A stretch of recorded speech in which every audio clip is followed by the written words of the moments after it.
বাবা আব্দুল মুসাবির আনসারী ইন্তেকাল করেছেন।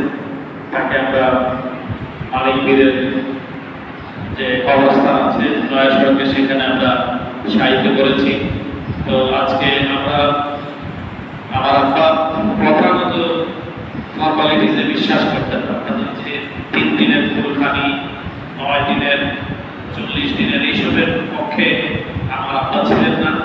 এবং আমার আব্বা বিশ্বাস করতেন যে আমরা একটা 3 দিন পরে একটা মিলাদ করলাম, কিছু এলিট শ্রেণীর লোকদেরকে আমরা দাওয়াত দিলাম এবং তারা খুব ভালো জায়গায় বসে গেলেন, আর কিছু দরিদ্র লোকদের বাইরে আমরা কিছু প্যাকেট ডিস্ট্রিবিউট করলাম, তারা ঘোরাঘুরি করে নিল। এইসব আমার আব্বা বিশ্বাস করতেন না, লৌকিকতায় বিশ্বাস করতেন না বলেই আমরা এগুলো করিনি।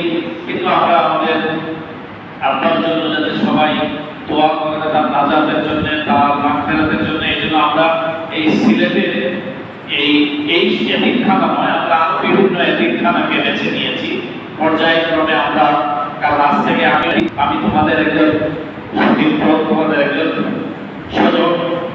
তো আমি বিশ্বাস করি যে আমি তোমাদের পরিবারভুক্ত এখন থেকে, এবং তোমরাই আমাদের সাথী। এই জন্য আমরা বেছে নিয়েছি এই এতিমখানা পর্যায়ক্রমে। আমারও তো থাকার সুযোগ হবে না, আমার সরকারি কাজে চলে যেতে হবে, কিন্তু আমাদের কথা বলেন সেলিম আল্লাহ সাংবাদিক, বাংলাদেশ সংবাদ সংস্থা সিলেটের নিরাপত্তা, তো ওনারা থাকবেন। ওনারা পর্যায়ক্রমে অন্যান্য ইয়াতিমখানাকে যাবেন এবং ইয়াতিমদের সাথে তারা আমরা আমাদের সঙ্গে বসে খাবো। এই জন্য আমি কোথাও একটু আশ্চর্য হয়েছি যে মসজিদের ভিতরে আমরা কেন বসেছি, করে শুনলাম যে না, আমাদের ডাইনিং হলে তোমরা যেভাবে বসে খাবে সেইভাবে বসেই আমরা খাবো এবং আমাদের সাথে আমরা সংহতি প্রকাশ করতে আসছি। এবং তোমরা আমার আব্বার জন্য মনোযোগ করবে। তোমাদের মধ্যে থেকেই আমি বিশ্বাস করি, আমি জানি জামিয়া ইসলামিয়া এইটা মারাঠুল্লাহ সম্পর্কে, জামিয়া ইসলামিয়া নিরাপত্তা সম্পর্কে যেটা জনাব সেলিম বলছিলেন, এখান থেকেই তোমরা ইয়াকিন ভাবনার কোনো কারণ নাই।